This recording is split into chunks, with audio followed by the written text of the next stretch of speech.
Hey guys, if you like the content, please make sure to subscribe to my channel and turn on the notification bell to receive the latest update on my new videos.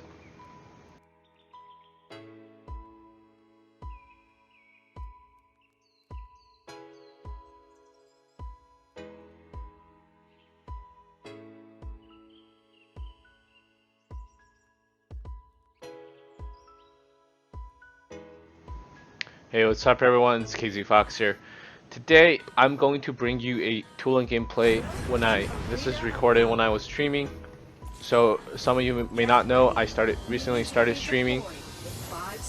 You're welcome to join to my stream. I stream at random hours for now. I don't have a set time for streaming. So, this game was a quite back and forth Tulen game. It wasn't really like a stomp.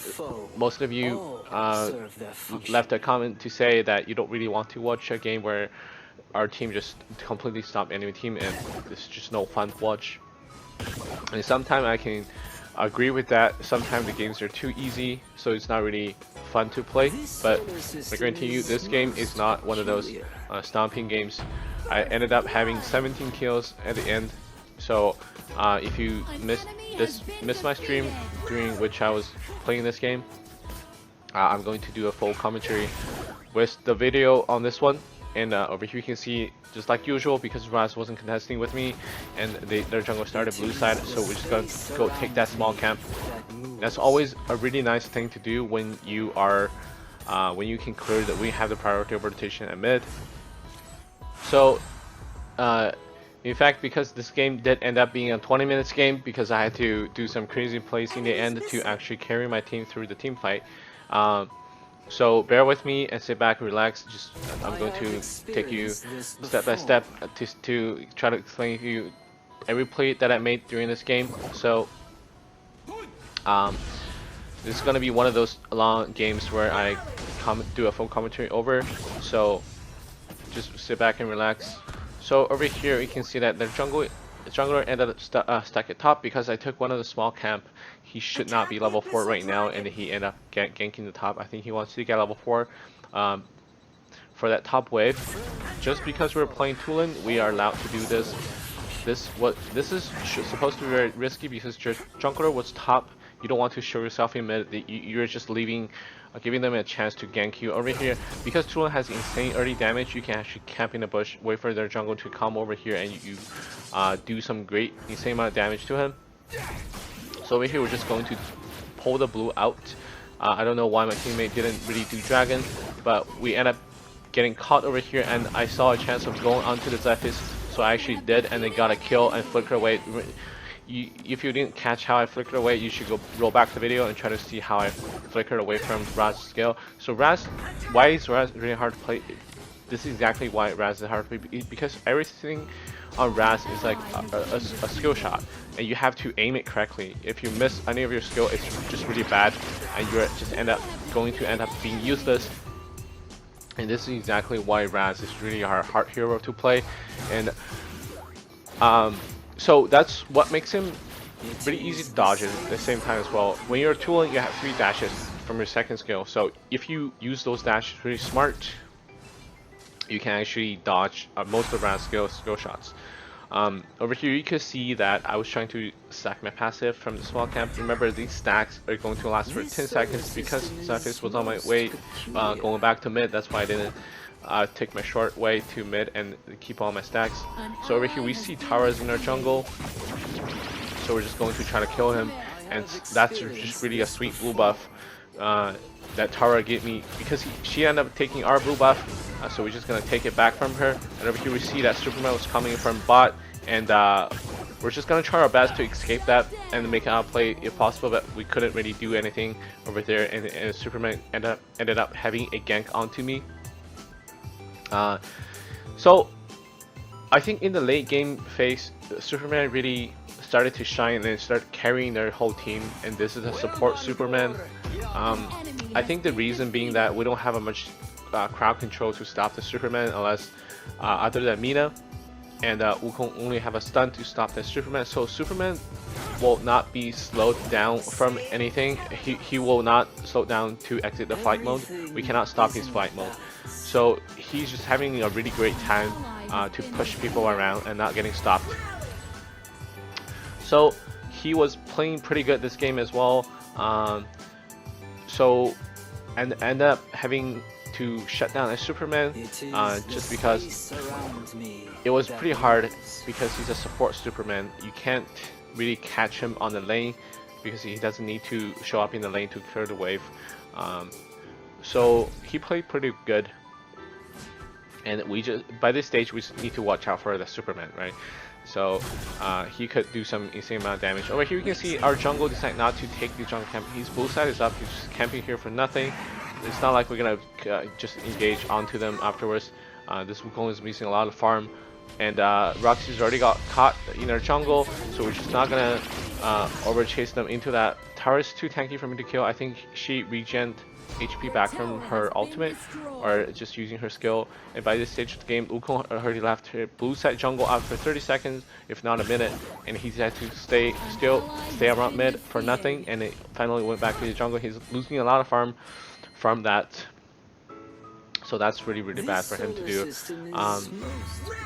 So I should have just take the blue myself and started carrying my team, but being a nice guy I decided not to do that, because if I take that blue, he would just have nothing to work with. He would have a really slow farming speed. So, and over here our jungle decided to go top, so you get my point. We have a pretty bad jungler over here in our game. So what you can do as mid is just to do your best, try to help him, even though he's very bad. So over here you can see we started a fight, but unfortunately my ult didn't get onto the target I was aiming at. I didn't get onto Zephyr's. Someone was in the way, so I didn't get my reset on my ult, and my team decided to rotate to top and just completely give up bottom side. Tao was top for no reason again, and this is just really bad, and giving Yorn the free farm that he wanted.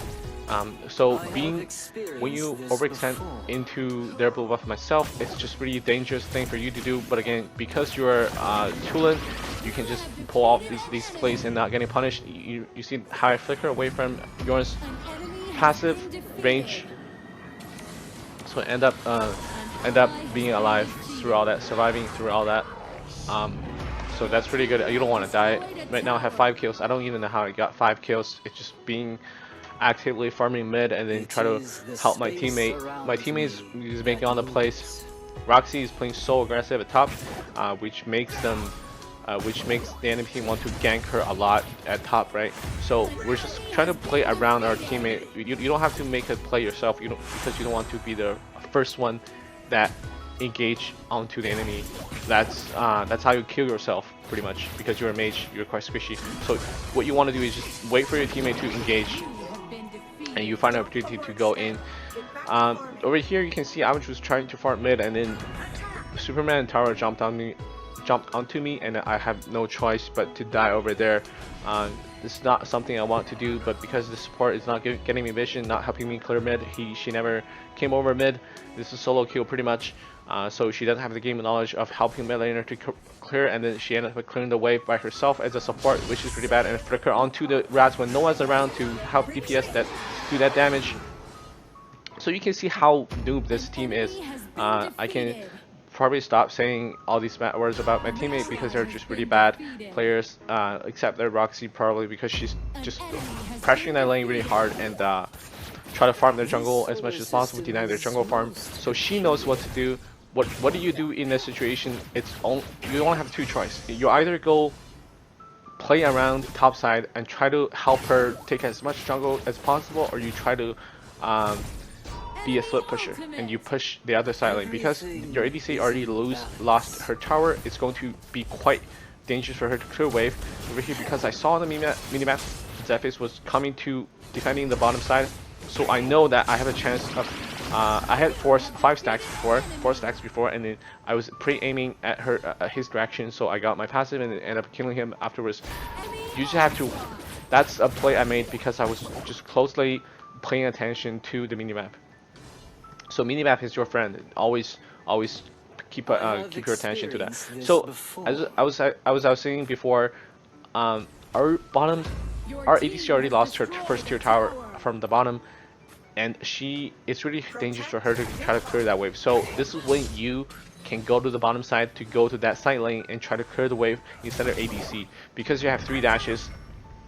You can just clear the wave pretty safely, and if they try to engage on you, you can just actually run away. And Tara once again took our blue, and I didn't end up taking that blue buff. But there's nothing over here I can do because they just got caught over there. So even if I go in over there, I don't have my ult because my ult didn't get a kill onto the tower. It didn't reset. So even if I go there, they can still kill me afterwards. It would just be going in 1 by 1. But over here you can see that Yorn is by himself, and I have a flicker, so I'm just getting ready to flicker onto that Yorn. Unfortunately, he used sprint, so he was able to jump away. But so that's really bad for me, but it's alright. I see Roxy coming towards me, and I end up killing the Zephys trying to jump onto me. And Roxy hit a pretty nice ult onto the Yorn, so we were able to kill that Yorn as well. In this Siege game, I already died 3 times. I don't really have that much support my teammate this game. Mina is trying to camp with that Talonus lane, and Talonus doesn't know a good place to farm. So this game should have been easy, should have been over by now if I was able to have a good teammate and start snowballing, but it's alright. You can still carry as Tulen. Now, a lot of people were asking me, how do you play Tulen in late game? Because a lot of people were confused about Tulen's still a mage. If he goes in, he's going to get AoE down by those AoE skills. So by this stage of the game, it's already mid to late game stage. You want to play passive from outside first. You can see that support Superman can chunk half of my HP just by using his first skill, so it's quite overpowered to go against. That Superman is quite overpowered right now. He can do a lot of damage to me. So how you want to play Tulen late game is just, you want to stay outside first, and you want to poke with your S1, and you want to get as much passive as possible, and then once you see an opportunity to get a kill with your ultimate, you can go in afterwards and use your whole kit to go left and right, and get kills and start farming them. That's how you want to play. You want to dodge the damage. You want to wait for them to use the lethal skills that pose most amount of threat to you, that can kill you. So this game I have to be the split pusher over here. I'm just going to manage all the waves. So even if they can kill us, but they cannot take towers with their wave, so I just push bottom side of the wave. They have to go to the bottom side to defend it, but they end up not doing that. But we're just going to chase them over here. I got the blue buff. I'm really happy over here. So we see that Yorn was still staying over at top. So we can actually we can chase a little bit, because I have flicker, I have blue, but I'm worried about where Raz is, because Raz can still do so much damage to me. But since we don't have vision, so we're just gonna decide not to chase anymore. So how we want to play right now, after we have Arctic Orbs, this is when we can start making plays and just check the scoreboard. I pretty ahead in gold, and this is how you want to play with. I have Hecates again, so I'm pretty close to my full build, so I'm just going to jump onto them, use my Arctic Orb to dodge the damage, and try to get as much damage as possible, dump the damage onto their backlines, because Razan and Yorn was stacking on top of each other. So I was able to kill both of them with my full combo. So at this stage of the game, you can literally kill someone with your S1 only. If you hit all 3 of your S1 together, that's going to do 130% damage of your base damage of S1, I think. I don't know, maybe 160%, maybe. That's a lot of damage, I'm trying to say is. So you can literally nuke their backline if you played it right, and use your Arctic Orbs to dodge the damage which they were trying to do to you, right? But ended up the Talonus didn't give me the blue buff, otherwise I could still kept on going over here and then kill all of them pretty much. So that was pretty sick play, I think, you know, even for myself, because I was only aiming for that Yorn and end up killing the Raz as well. you can see if you roll back the video, you can see that my Arctic Orb blocked a lot of damage from them, blocked Raz knockup, blocked Yoran passive, right? Both of them can literally use their whole one combo and kill me, but then it's just about who kills who first. So I'm squishy as well. If I get caught by the Yoran stun, I'll be dead for sure. But if I can jump onto them and use my Arctic Orb, use my Endure, I'm going to kill them. So it's really easy. It's like you have one life and you're just think about you have 1 HP. Every time you jump into the team fight, the most amount the chances are you're gonna be dead anyways. If you don't have Flicker, if you don't have Arctic Orbs. So at this stage of the game, you really want to think twice before you jump in. But when you see an opportunity to go in, you can't hesitate. You just gotta go in. Over here you can see I have my Arctic Orb, I have my Flicker, and I see Yoran was in the bad spot. I have everything, so I'm just going to jump in. No questions asked. If I see an opportunity, I'm just going to jump in. That easy. And over here you can see I sold my... I should do that quicker, but I was just enjoying myself watching the team fight, watching me killing 2 people over there, kill both of their side lanes, back lines over there. So what you want to do, what I was trying to do was pretty much because Arctic Orb was on cooldown, it has a 90 seconds cooldown. After you use it, you pretty much want to sell it and buy something else as your life-saving equipment, pretty much. So you get to live second life again. Once this game is really just when you have the extra gold, when the game is super into the super late game, and we have the extra gold, you can actually do that. So you can switch between that sickle and Blade of Eternity and the Arctic Orb. Right now I have the Blade of Eternity, so I'm just going to wait for it and then use it. And then you can see me trying to actively switch to that sickle over here. So I end up proccing that effect. That's how I lived over here. So this is very important. This is what all the pros try to do if you want to be at a higher level of playing this game. If you want to get better at this game, this is what you have to learn. This requires you operate very fast speed with your micro. So you have to learn this. You can see that Superman was like actively just chasing me down. I can't do anything about it because I don't have anything else. I don't have that sickle anymore. So I have to switch back to Arctic Orb. You can see now Arctic Orb is off the cooldown. I can use it again, and so it's pretty much like a rotation towards the late game. That's why during one patch they nerfed our Blade of Eternity so that making it has only two usage each game. Otherwise it's just too overpowered. And Roxy made a nice play by camping that Raz and just killing that Raz by himself. So over here I saw, so when you have one life-saving equipment, you can pre-order another one, and then once you die you can just tap this store and then sell it and then buy another one. So because you pre-ordered it, the piece that you pre-ordered will just appear on the left side or right side of the screen as you as the same in your setting. So that's very, very useful. I don't most pro players will probably not share this, but this is just very, very useful. Like always, the information I share with you on this channel, it's only because it's valuable that I'm willing to share it with you, but at the same time other pros may not share with you such valuable information. So make sure you subscribe and come back to watch my video every day, because you might learn new things every time. Even though I've been doing Tulen videos for I've been doing a lot of Tulen videos, but I hope you can learn something new every time you watch it, because we saw Yoran was by himself, but he was playing smart. He probably saw me coming. So but at this stage, because I've stacked and all, I'm just doing the same amount of damage, right? And over here I'm just getting ready to jump on Yoran again. You can see I jumped onto them again, use my first skill and then get 2 kills, use my Arctic Orb, and end up having a quad kill, but Superman being a party pooper and just jumped away. This pretty much should be the game right here, and Superman is too scared to come out. That support Superman probably just being upset about his team beating too hard, so he can't carry the game, even though he did very well. So I hope you guys have enjoyed watching this video. I hope I've explained myself very well, and this ended up being a quite back and forth game. As you can see, we lost our first high ground tower, and then we were able to come back to the game because I made 3 sick plays over there. So I hope you have enjoyed watching this video, and I will see you next time, or I will catch you on the stream.